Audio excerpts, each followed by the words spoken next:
Who are you? Who are you when you are around your friends? When you are around family? At work? And who are you when no one is looking? When it's late and you are lying in bed, feeling a rush of sadness, playing tough for no one but yourself. There are a lot of versions of you. Different versions for different occasions, perfectly tailored to the situation and the people around you. At work, it's laughing at your boss' mediocre jokes. It's the slightly higher pitched version of your voice you put on when you answer a phone call. The nicely dressed, reserved version of you, holding back your interests and beliefs to stay professional. At family gatherings, it's the tired smile you put on after your granddad tells you the same story he tells every time you see each other. It's the silence after someone says something out of line, when the room gets quiet but nobody says anything. Everyone just silently agrees to ignore it. It's the prepared answers you keep in the back of your mind for questions like when you will bring a girlfriend to family gatherings, what career you will pursue, and when the first child can be expected. Not necessarily answers you truly mean, just answers people will find satisfying. Answers that will give you time until it comes up again. And even though I believe in being yourself, I also think these different versions of you have their place. My boss does not need to know every detail of my private life. He does not need to know how things are going with my girlfriend or what I'm up to on the weekend. Some parts of my life are private, and that is healthy. But if every version of you is adapted to someone else, then one question becomes hard to avoid. If you spend your whole life changing masks, adapting, adjusting, and becoming who the situation needs you to be, at some point the question becomes, who are you when all of that falls away? The raw, unpolished version of you. The one with rough edges, the one with traits people love you for, and traits some people will not like. But who cares about the others? This is about you. Because you cannot become who you want to be if you never take the time to understand who you are right now. Who you are. What you like and dislike. What makes you happy, sad, or angry. The things you find funny. The odd interest it feels like only you care about. The passion that pulls at you from deep inside and will not leave you alone. And also the small details. The way you look in the morning. The strange habits you have. And that one niche thing you are weirdly good at. But for a long time, I did not really know how to answer that question. I did not know which parts of me were actually me and which parts were just fear, sadness, or habit. I was depressed for most of my teenage years, and I was also, and still am, a huge nerd. Back then, I locked myself in my room and only went to school because I had to. Because of that, I missed out on a lot of experience people usually get to have. First attempts at flirting and relationships, parties, sports, being part of a group. And I think those experiences matter because they give you feedback.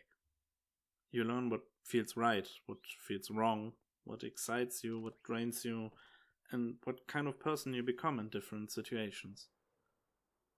And then, oddly, one day, I had one thought that changed something for me. It isn't my fault. A lot of my depression came from believing I was the reason someone I really liked did not want to talk to me anymore. I had carried that thought for so long, and when I finally questioned it, something lifted from my heart. And with a little more energy, much heavier questions came up. Who am I? What is part of the depression, and what is part of me? Who do I believe I am? And who do I want to be? Because I do not think who you are set in stone. Not at any given point in time. You are shaped by your past, sure.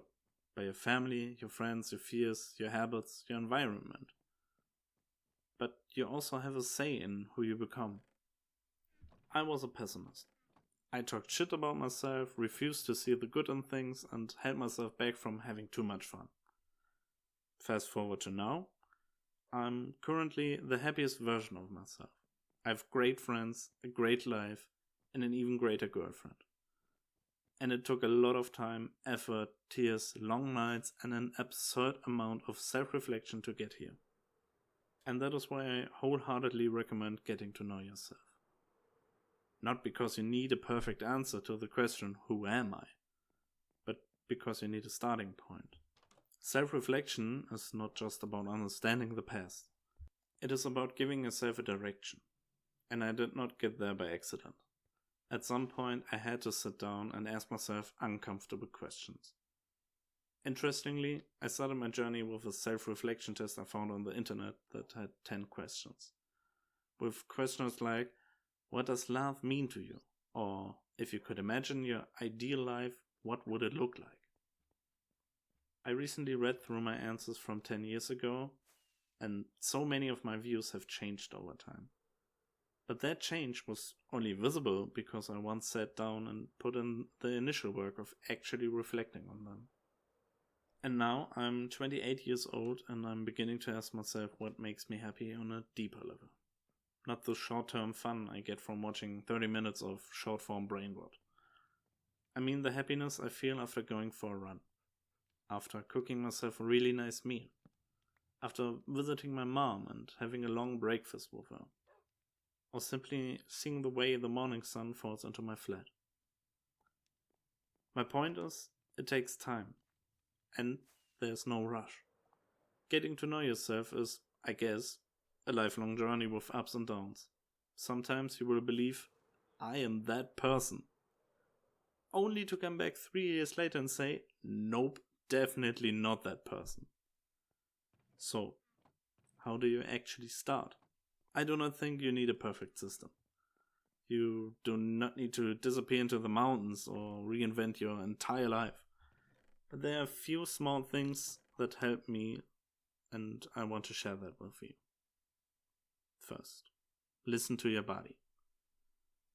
If someone says something out of pocket that makes you a bit sad or a bit angry, this is such an important sign you shouldn't ignore because it is usually a glimpse of your true self. Also, you can always trust your gut. You know immediately if something just doesn't feel right. Second, is it for you or somebody else? Sometimes we do stuff because we are told to, or it is expected of us. But we also do a lot of things we don't even think about, and I recommend to actively observe what you're doing and why you are doing it. For example, I get sudden outbursts to clean my flat. Why? Well, because I have to, but most importantly, because it annoys me, and I feel so much calmer when everything is clean and decluttered. It just makes me feel more at peace. So for the most part, I clean because I feel better, not because it is expected from me. Third, what makes your heart beat a little bit faster? Notice the things you feel excited about, even when other people do not understand them. That one topic you can spend all day talking about without getting bored. The hobby you keep coming back to, and the thing that makes you stop overthinking and just enjoy. Fourth, ask yourself, why are you doing this? Who taught you to do that? Why was it taught to you? Do you resonate with the thoughts behind it? Why do you or do you not? We are often a sum of beliefs, thoughts and lessons that other people have passed on to us. And they often pass them on because of their own beliefs, education or traditions. If those beliefs make you happy, great. If they do not, it may be time to question them. Fifth, believe. Belief and hope are powerful tools. They are often underutilized, but sometimes they are used too heavily. Personally, I'm not a big believer in manifesting, in the sense of manifesting becoming a millionaire or manifesting my dream partner. But I wholeheartedly believe that you can decide who you want to be by changing what you believe about yourself. If you say, I'm a pessimist, then sure, If you believe that, you will probably act like one. But you could also start looking for the bright side of life. And after some time, with a little nudge in the right direction and the right questions, maybe the sentence becomes, I'm an optimist. As long as you believe either version is true, you will act in ways that reinforce that belief. These 5 things will not give you a perfect answer to who you are, but they can give you a starting point. And sometimes that is enough. Because the task is not to know every little detail about yourself. The task is to understand yourself well enough to move in a direction that feels honest. As I've said, I'm 28 and I'm only at the start of getting to know the real me. At least the real me I currently enjoy being.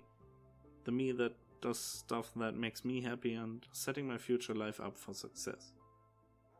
The earlier you start, the more of your life you can be happy and live a fulfilling life. A life that's worth living.